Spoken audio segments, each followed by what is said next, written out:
Alright, today we're doing pizza dough, homemade pizza dough. There's nothing better. You hopefully saw the pizza sauce demo. Here we go.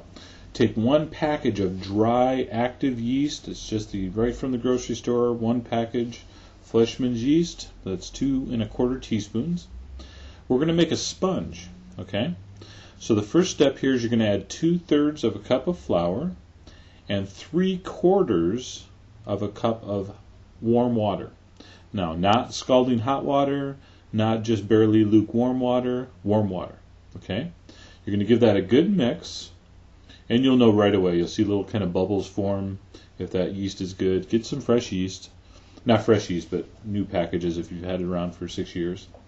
And we're going to set this in a warm spot for 30 minutes, and it's going to form what's called a sponge. Now, while the 30 minutes are happening, we're going to get the rest of our dry ingredients together. That's a 1/4 cup of rye flour. By the way, all the ingredients will be on the site.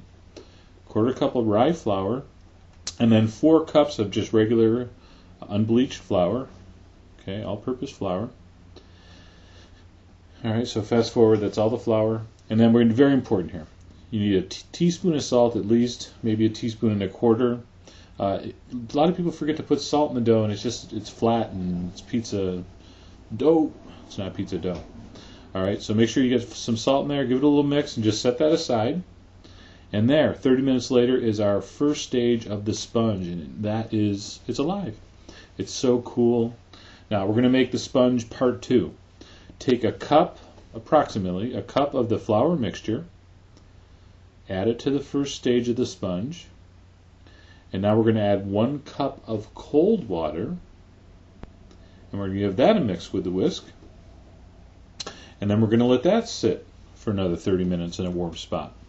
And it's really going to get cool. All right? So give that a good mix. So that was our first half-hour sponge. We added a cup of flour and a cup of cold water. All right? In fact, let me switch to the spatula here. So scrape down the sides. Make sure you don't have any flour up on the sides of the bowl. All right? You're going to set your timer for 30 minutes. And you're going to let that sponge for another 30 minutes. So there we go. 30 minutes later, it is so cool. It's like spongy and sticky and light and smells cool, and it's like a science experiment. All right, let's make pizza dough. So what I'm going to do is I'm going to take a big bowl. I like to do it in a stainless steel bowl. You can do it on a wooden cutting board if you want, but I find this less mess. I'm going to add about 2/3 of the rest of the flour mixture, so I'm going to save that third. All right, so about 2/3 of the flour go in a bowl. I'm going to use my spatula and I'm going to scrape in the sponge on top of the flour. All right, and now with your spatula, you're going to just slowly incorporate the flour into that sponge. All right, so just take it and kind of fold it and just get it going, and then you can just kind of stir it in. Now don't worry about deflating it. This is going to rise and double in size in the next stage. So what we're doing here is we're just mixing in that flour just until it's mixed in. All right, we're not going to knead it yet, so just give it a stir. When most of the flour is gone, all right, what we're going to do is we're going to add in the rest of the flour and some olive oil. Okay, now very important, olive oil is going to give this pizza dough a nice texture, a little bit of flavor. So in goes the last third of the flour and 1/3 of a cup of olive oil. Okay. Now what we're going to do here is we're going to take our spatula again and just give this a mix, and we're just going to incorporate the olive oil and the rest of the flour, and I just want this to kind of be together enough so I can get it onto the cutting board and start kneading it. Alright, so keep mixing it up, and again, it's not going to come all together. That's pretty much good enough. Scrape down your spatula, and on a floured cutting board we're going to start the kneading process. Alright, and by kneading, of course, I mean pushing with the palm of your hand, kind of turning, rolling, pushing down with the palm of your hand. There'll be a complete kneading lesson in the Culinary Academy if you decide to take our course. But anyway, most of you probably kneaded things or seen it on TV 1,000 times. You can't really screw it up. You're just kind of pushing, turning it over, folding it on itself, and then just smushing it with your palm in a forward motion. And it's hard to describe kneading. You'll get it, all right? But basically, 5 minutes later, 5-6 minutes. I got a beautiful, soft, elastic, slightly sticky dough. Okay, and then we're going to cover it with a little olive oil, a couple teaspoons of olive oil, just so it doesn't stick to the bowl and the top doesn't dry out. Put a nice kitchen towel over the top, keep it draft away from it. And I don't know if that does anything. My mom always did that. And then put it in a warm place for 2 hours. It will double in size. Amazing. It just feels so good. My favorite part of pizza dough is this, where you get to kind of punch it down and it just kind of deflates.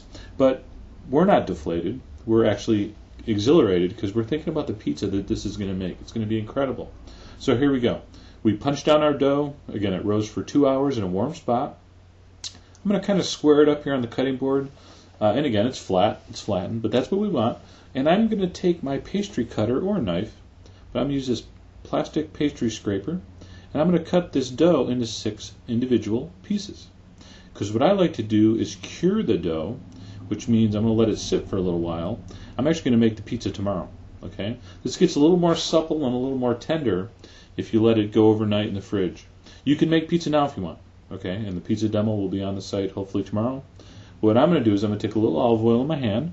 All right, I'm going to rub each one of these individual portions of pizza dough that I formed into a nice ball. I'm going to put each one in a Ziploc bag, and there we go. That's going to go in the fridge overnight, and then overnight it kind of doubles in size again. We're going to punch that down and make our pizza.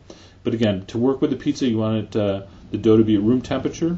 So if you are going to put it in the fridge in the Ziploc bag like I recommend, make sure you take it out and let it come up to temperature. When it does, you'll check tomorrow's demo. We're going to make amazing pizza. See that heart shape? That's for all the ladies out there. And my wife. Anyway, I hope you give that a try. It's really fun, really easy making your own pizza dough. And I've been working on the new site, of course. That's why I haven't been posting every day. So anyway, thanks for your patience. And as always, enjoy.